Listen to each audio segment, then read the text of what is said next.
The battle for the yellow jersey is hotting up. All the highlights from week 1 of the Tour de France are at 11:30. After the news with Trevor McDonald. It's 10:30. Two mothers snatched from their families. The first bomb victims are named, and another mother's anger boils over. Terrorism is not the way. It is not the way. It doesn't beget peace.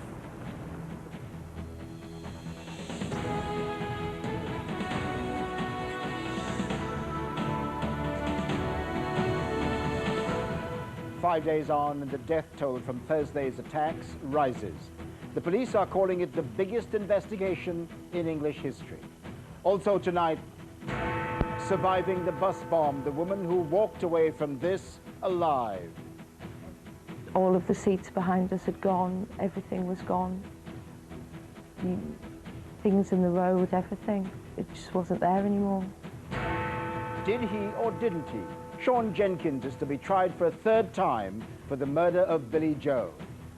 And coming down to earth after all that, Sebco faces the reality of making the Olympics work. In the south, nervous but defiant, commuters returned to work in London after the devastating terrorist bomb attacks.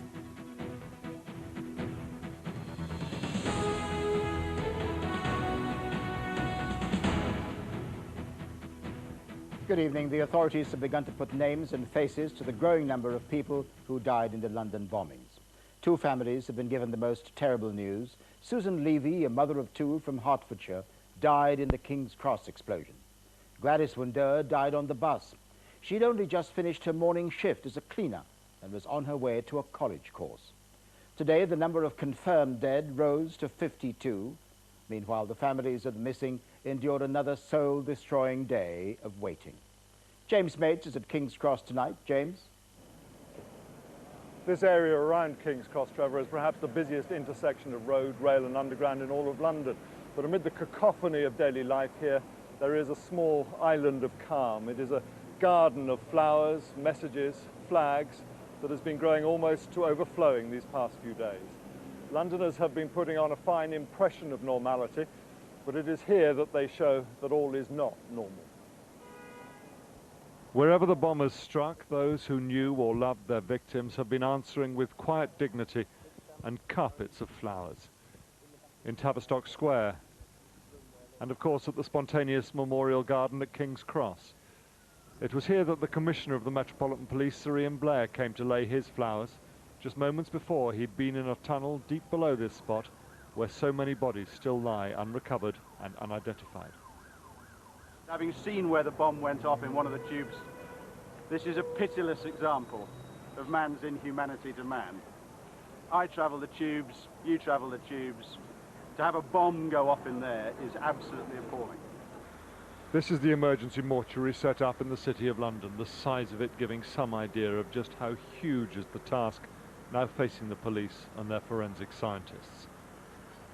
Today they made their first formal identification of 53-year-old Susan Levy, a mother of two from Hertfordshire. She died in the Piccadilly line explosion as she travelled to work. And Gladys Wundoer, a 51-year-old cleaner, who according to her employers at University College London died on the number 30 bus in Tavistock Square. She had worked for them, making this same journey for more than 16 years. If one picture has come to symbolise the assault on the people of London, it is this one. 24-year-old Davina Turrell being led to safety, her burnt face covered in a surgical mask. This was Davina before that Thursday morning. But there is good news from her bedside, that her burns may not be as bad as was first feared.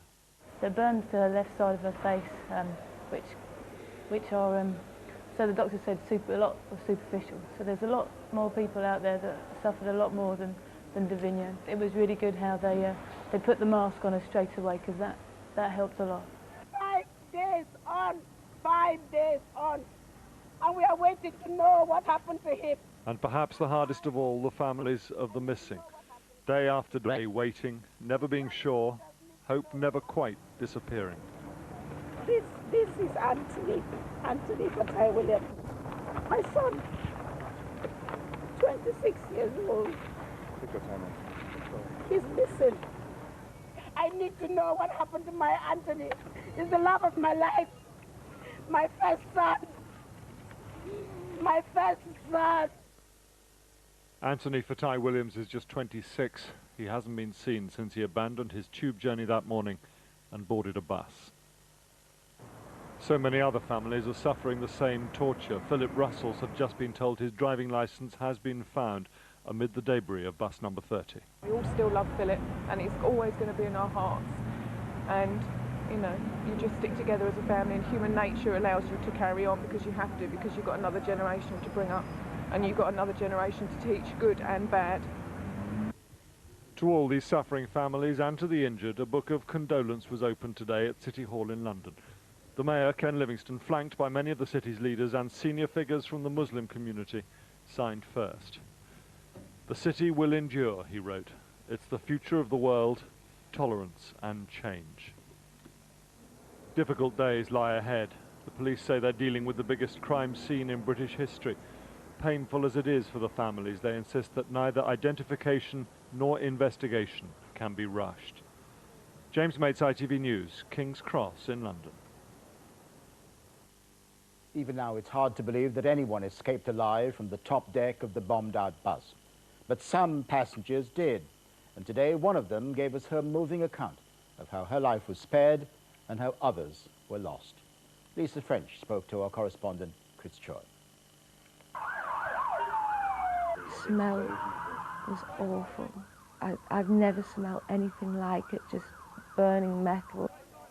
Lisa French had been on a business trip to London when she boarded the number 30. She only got on because the tubes were disrupted, and sometime around 9 a.m. she still had no idea why. We talked to a couple behind us who'd actually been in Edgware, and they'd actually heard a bang. So that was really the first suggestion that there was perhaps something going on other than just a police alert or a threat. Lisa was on the top deck at the rear, the zone of maximum destruction. Inches away, people died. Her seat had been a very lucky choice. There was one seat left in the middle next to another female commuter, so I asked her if I could sit with her, and yeah, she saved my life, the girl that I sat next to, really, when I chose to sit with her. At 9:47, the moment of detonation. We couldn't quite grasp that the bus we were on had just blown up. It felt very shocking, and I knew I'd been thrust forward, and your whole body just felt numb and ringing in your ears. It was very weird looking forwards because most of the people were still there and sat down, and everybody kind of started to stand up at the same time. But as you look behind you, it was complete contrast. We couldn't find the couple we'd been talking to. There's no sign of them whatsoever. Their chairs had gone and they weren't there anymore. This is one of the most vivid photos that's emerged so far. What are we seeing there? There's you here at the back of the bus. Yeah. What's going on there at that moment? Really, there I'm just trying to sort of work out how we're going to get down, and I think I'm maybe helping one of the other passengers up from the floor. You know, you couldn't really believe that it had happened and that you were in the middle of it. Today, the Prime Minister announced there'll be a national memorial service, something Lisa desperately wants. Say goodbye to the people who didn't get off the bus, and, you know, the poor people in the tube, and I think it's important people are remembered, but something like this never happens again, ever, anywhere in the world, not just in the UK. The memories are agonising, but 9:47 on the 7th of the 7th, 2005 is a minute Lisa French says we should never forget. The memories of Lisa French, who survived the bus bomb. The Prime Minister described what happened as murderous carnage of the innocent when he gave a statement to MPs about what happened on Thursday. Our political correspondent Angus Walker was in the Commons, and he joins us now. Angus, what's the status now of the Conservative calls for an inquiry into Thursday's attacks? Well, Trevor, there was an interesting change in the political atmosphere across the day. The Conservatives started off in the morning by calling for an inquiry, pointing out there had been inquiries after the Madrid bombings and the attacks in New York. By mid-morning, Downing Street was sending out strong signals that the security services needed the time, space and support to conduct their investigation. They did not need to be distracted by an inquiry. By mid-afternoon, Tony Blair came to the Commons to give his statement and came into this remarkable atmosphere, a very unified House. Opponents queuing up to praise the Prime Minister. By then, opposition leaders had decided now was not the time to make a political capital, and Michael Howard instead of calling or demanding for an inquiry, was making a polite suggestion that one should be held in due course. Tony Blair, I think, agrees. Michael Howard, of course, had completely lowered the tone in terms of the inquiry. I have no doubt at all that the Prime Minister wishes to learn all the appropriate lessons that can be learned. We emphatically do not believe that after Thursday's events there is any place for finger-pointing or for the allocation of blame. There is only one group of people who should be blamed, and that are the evil terrorists who carried out this deed. I know of no intelligence specific enough to have allowed them to prevent last Thursday's attacks. By their very nature, people callous enough to kill completely innocent civilians in this way are hard to stop. But our services and police do a heroic job for this country, day in, day out. And I can say that over the past years, as this particular type of new and awful terrorist threat has grown, they have done their utmost to keep this country and its people safe. And Angus, what do we know about plans for to fast-track new anti-terror laws? And would that make any difference? Would it have made any difference?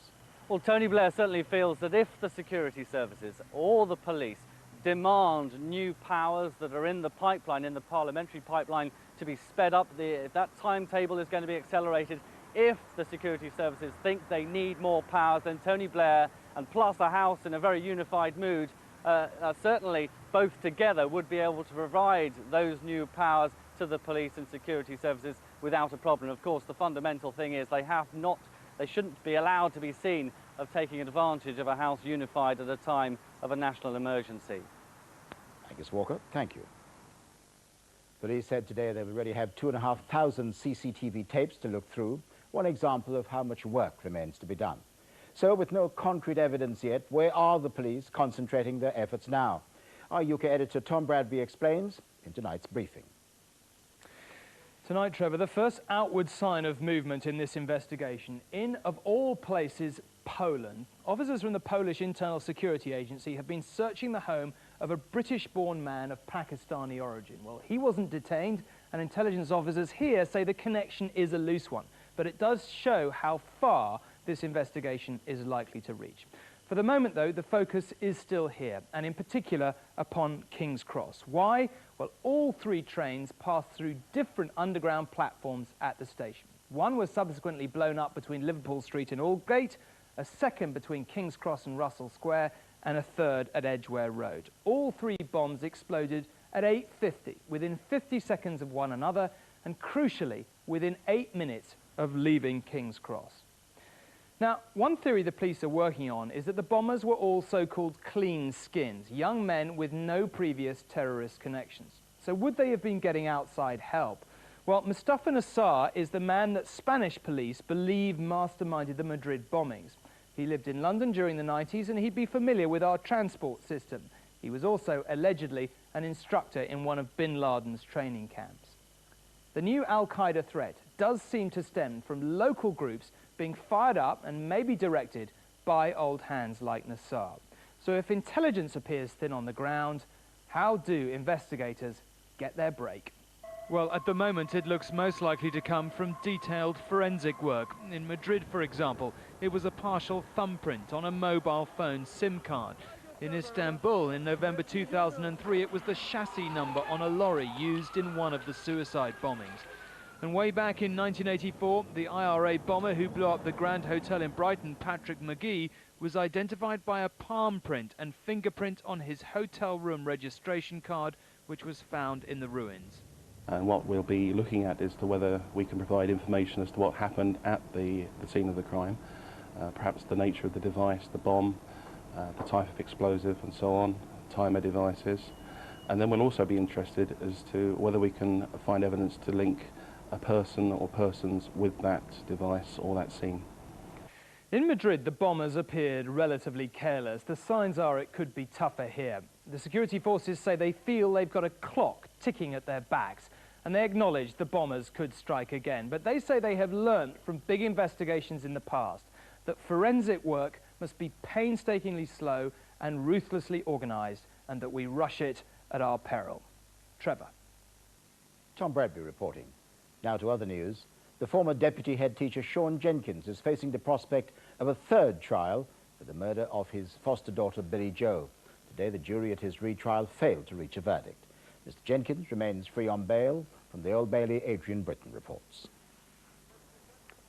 After an 11-week trial, Sean Jenkins left the Old Bailey, the court he'll most likely return to face a jury for the third time. The jury panel of 6 men and 6 women spent nearly 28 hours trying but failing to determine his guilt or innocence. It is almost 8.5 years since Billy Joe, his foster daughter, was brutally murdered at their home in Hastings. She was painting the garden patio doors when she was repeatedly beaten over the head with a metal tent peg. July 1998, Sean Jenkins was jailed for life for her murder, the jury's verdict unanimous. At the time, the evidence seemed compelling. A forensic examination of Jenkins' clothes revealed tiny spots of Billy Joe's blood, which police said proved he must have been next to her during the attack. But last August, he walked from prison on bail. The Court of Appeal ordered a retrial after hearing new defense evidence suggesting those spots might have been caused by Billy Joe exhaling blood when Jenkins found her dying. Now, the differing forensic evidence will be argued over once again before a Crown Court judge and jury. It's very unusual for there to be a retrial, almost uniquely in this case, because it would be a third trial. But of course the first trial in the eyes of the law didn't happen because there were things wrong with it. And with something as serious as this, a murder case, where you have a hung jury, you would expect there to be a retrial. Jenkins has since remarried and his wife was with him throughout his second trial, a case which heard the prosecution describe him as a man with a temper who was once seen kicking his foster daughter.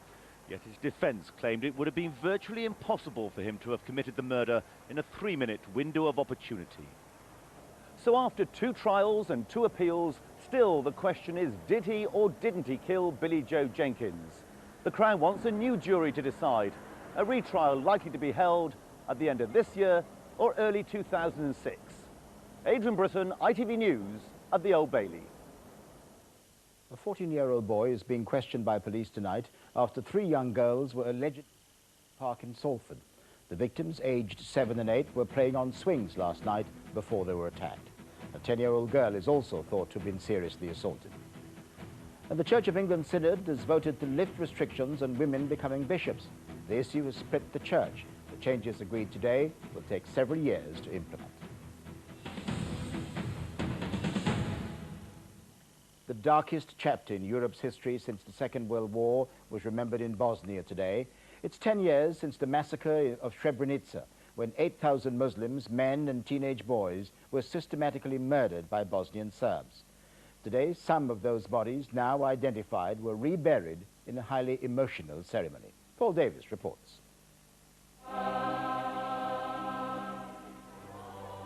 It was a ceremony to remember the dead and to remind the world of the terrible evil man is prepared to inflict on his neighbour.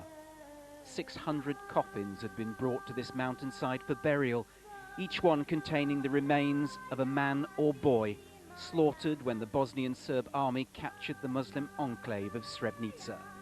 These bodies, recovered from mass graves, have only recently been identified. As with all events linked to Srebrenica, the majority who gathered here were female. Their husbands, sons and brothers were taken away at gunpoint that day, never to return. People of Srebrenica, Assalamu alaikum. The Foreign Secretary representing the British government apologised, for the people of Srebrenica were supposedly under the protection of the United Nations. For it is to the shame of the international community that this evil took place under our noses, and we did nothing like enough. It is sickening that 10 years after the massacre in Srebrenica, those accused of it, notably Radovan Karadzic and Ratko Mladic are still free. This was the moment the Bosnian Serb general Ratko Mladic entered Srebrenica, assuring the Muslims who'd spent years under siege that they would be treated well, even ordering his soldiers to give the children sweets. But a short distance away, the captured men and women were separated. Women and children put onto buses and a forced journey into exile, while their menfolk were slaughtered. This video, which only recently came to light, is a record of mass murder. It shows young Bosnian Muslims, some little more than boys, being marched to mass graves where they're shot. Most of the footage is too appalling to broadcast, but even in Serbia it's led to calls for those responsible to be handed over to stand trial. Today, prayers echoing across the mountainside replace the sound of gunfire as the bodies of 600 victims were passed over the heads of the mourners before being finally laid to rest. Paul Davis, ITV News. On the markets, the FT 100 share index hit a new 3-year high. It closed at 5,242, up 10. The Dow Jones was also up, closing at 10,519, 70 points higher. The pound is trading at $1.75 tonight after regaining 2 cents. And now, tonight's sports news. Here's Felicity Barr. Thank you, Trevor. The London 2012 team returned to work today, determined to refocus on the task ahead after the bomb attacks. Bid Chairman Lord Coe spoke of his shock at last Thursday's events, but said he was confident that London and the Games would emerge stronger as a result. Here's our sports editor, Tim Hewitt. To the city of London. It seems so long ago, but this was last Wednesday, approaching 1 o'clock London time, just 20 hours before the explosions that stifled the celebrations. Today, Lord Coe, who led the London bid, was back in his office to start the job of turning concept to reality. They've been strange days. We obviously were very excited and very pleased to have done the job in Singapore, but then we were shocked and clear, obviously saddened by the events the following day. And I think that, well, I know London will come through this and emerge stronger. It's 7 years before the opening ceremony, but already there are deadlines to meet. This Thursday there'll be the first reading of the Olympic bill. By the end of the year there'll be a competition to design the Olympic Stadium. Contractors will begin demolition to clear the site of the Olympic Park, and they'll start laying the park's infrastructure, including high-voltage underground power lines. Let's not kid ourselves. This is a long-term project. Don't expect to see an Olympic Stadium by Christmas, because it won't happen. But we have a very detailed plan worked up. Parliament will be presented with its first piece of Olympic legislation this week, a bill dealing with issues including ticket sales, transportation and inevitably security. Euphoria over the Olympics may have been eclipsed by the horrors of terrorism, but the organisers of 2012 are, if anything, even more determined to make the Games a triumph. Tim Hewitt, ITV News, Central London. Lions coach Sir Clive Woodward arrived back in Britain today, still claiming the tour was a success despite his side's crushing defeat by New Zealand. But the World Cup winning coach will now switch his focus from rugby to football. He's to take over as technical director at Southampton in a fortnight. Newcastle have been given a difficult draw in the Intertoto Cup. Last season's UEFA Cup quarter-finalists are likely to need to beat both Deportivo La Coruña and then either Lazio or Marseille if they are to reach even the first round of this year's competition.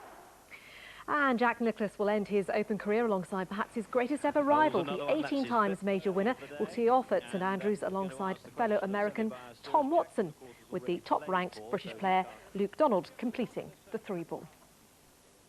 Finally, it was a rest day in the Tour de France today. The riders will need it, though, as the mountain stages begin tomorrow. We'll bring you that action then, but that is our sport for tonight. Trevor. Thanks, Felicity. I'm back in a few minutes with a reminder of our headlines and a look at the front pages of some of tomorrow's newspapers. First, though, let's rejoin our ITV colleagues around the country to find out what's been going on where you are tonight.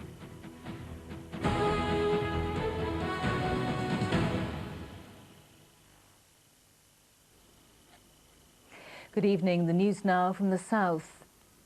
Commuters from the region defiantly returned to the capital today after last week's terror attacks. For many, it was their first trip since the bombs which killed 49 people and injured 700. Many said they were nervous but determined not to be put off by the horrific events of last Thursday. This isn't the usual route for Eddie Church, and nothing in London is quite the same. The police are still on high alert. Eddie travels up from Portsmouth every day to drive sightseeing buses round the city centre. Last Thursday, he was at Tavistock Square. You heard the explosion just further up the road. It was about 300 yards in front of me. And you just knew what the sound was. You could see the twisted seats on the top, and you just think, that time of day, the number of people that were on it. Even if people are feeling anxious about returning to London for the first time since the blasts, they're trying not to show it. You can't really be dictated to by a very, very small minority of people. And on top of that, I think, you know, why should everybody live their lives in fear? Katie works near Liverpool Street Station, and it was only by chance she wasn't on one of the bomb trains. It was just happened to be sheer good luck that we picked a cab and not a bus or a tube. But I don't think it was, you know, I don't know whether it was not a sixth sense, but, you know, sometimes things like that just happen. But despite the terrible human cost of these bombings, most people are determined to do everything they can to keep London working. I've been driving over 30 years, so I'm not going to change now. I was happy with the IRA when they were doing it in the 70s. So I'll just carry on. Everybody else will. They're not going to stop us. Whatever they do, they won't stop us, which is life goes on. Sarah Merchant in London for Meridian News. Police say many people must have witnessed a fatal hit-and-run accident which took place in broad daylight in Hampshire over the weekend. It happened on the M27 motorway near Southampton when a BMW travelling at high speed collided with another car, killing the 24-year-old passenger. Detectives want anyone who saw the crash to contact them. This afternoon, workers from the Highways Agency Incident Support Unit were back at the scene of the crash, clearing away debris. Less than 48 hours earlier, a Skoda had careered into the ditch after colliding with a dark-coloured BMW travelling at high speed. The force of the collision sent the Skoda spinning off the carriageway and down the embankment into these trees. The 24-year-old front seat passenger was killed. The driver, who's 41 and also from Dorset, was badly injured. The BMW driver did not stop, and the police are urgently appealing for witnesses. I'd like to hear from anybody who's seen a black car drive up over Junction 2, which is the Hour junction, and particularly the driver of a horse box who may have vital information for us.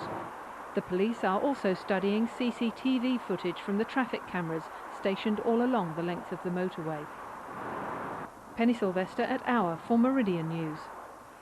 There was confrontation in Winchester when the mobile phone company Orange moved in to put up a controversial phone mast near a school.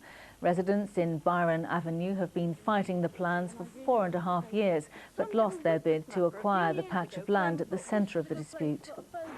A man is recovering in hospital after a drive-by shooting in Bournemouth. The victim was walking along Christchurch Road when he was shot twice in the leg by what's thought to have been an air rifle. Two well-known people who've lived through the horrors of bomb attacks were in Hampshire today and sent their own message to the London bombers.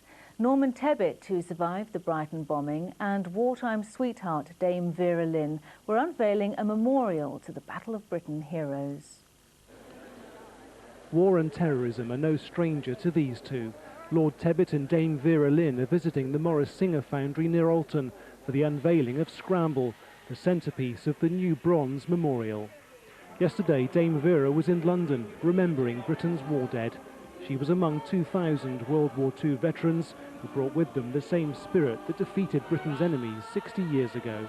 It was amazing yesterday and the day before to see all the people ignoring everything what happened, apart from the fact what was in their heart at the loss of the ones that were killed. But they were determined to be in London and to blazes with them, you know, and it's the same spirit that went through the Battle of Britain. The monument is a tribute to the thousands of airmen who fought in the skies over southern England, forcing Hitler to abandon his invasion plans. It'll be sited on the embankment in London. In many ways, Scramble is not just symbolic of Britain's fight against the overwhelming odds of Nazi Germany. It's also a reminder that terrorism and tyranny, in whatever form it takes, can be defeated. The men and women represented here would expect nothing less today. Richard Slee for Meridian News. Thousands of households across the south have been hit by a ban on hosepipes and sprinklers from today. Sussex is worst hit, with all Southern Water's customers in the county affected by the ban. Water companies say the region is suffering one of the worst droughts for a century. Well, is there any sign of rain? Here's Martin Davies.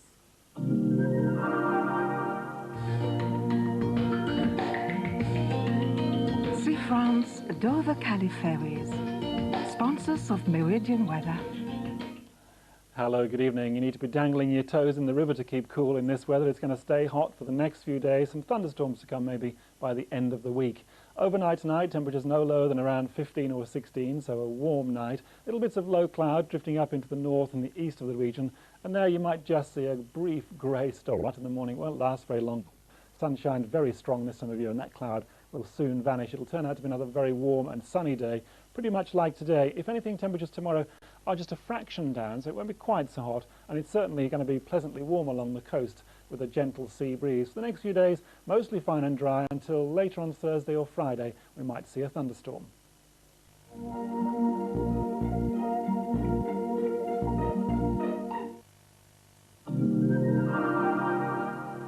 That's the Meridian News. We'll be back during GMTV tomorrow morning. But now it's back to the ITV News at 10:30. From all of us here, a very good evening.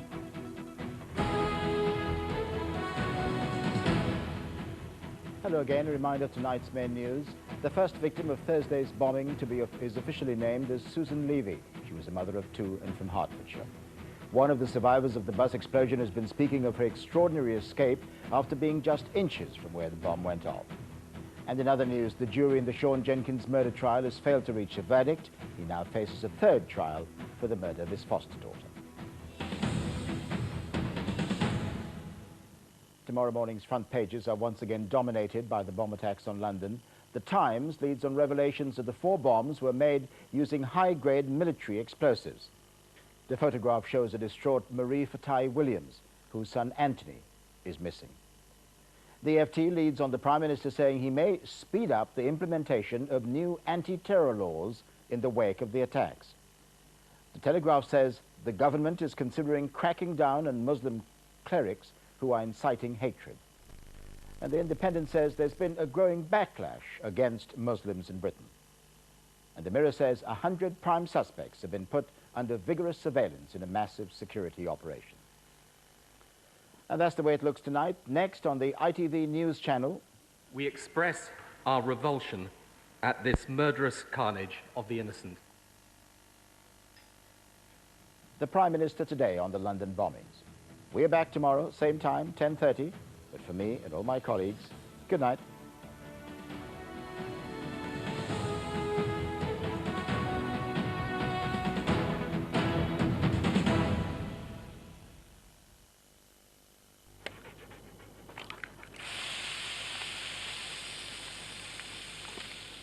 ITV National Weather, sponsored by Powergen. Hello, good evening. Over the next few days it'll be very warm, plenty of sunny spells, but there is the risk of the odd heavy isolated shower developing, possibly even thundery nature. Back to tonight now, mainly dry, clear slots. Cloud we saw in East Anglia pegging back today's temperatures with some mistiness just rolling inland further into the southeast. Temperatures, sultry night in the offing, 14s, 15s, even the odd 16, 61 in Fahrenheit. So that cloud burning off fairly promptly tomorrow morning, retreating to coastal areas, dry and sunny. Possibly later on the odd isolated shower in those high temperatures. Here's a confirmation of their values, around about 28, 82 in Fahrenheit, but again, cooler on that East Anglian coast. That's all from me. Positive energy from Powergen.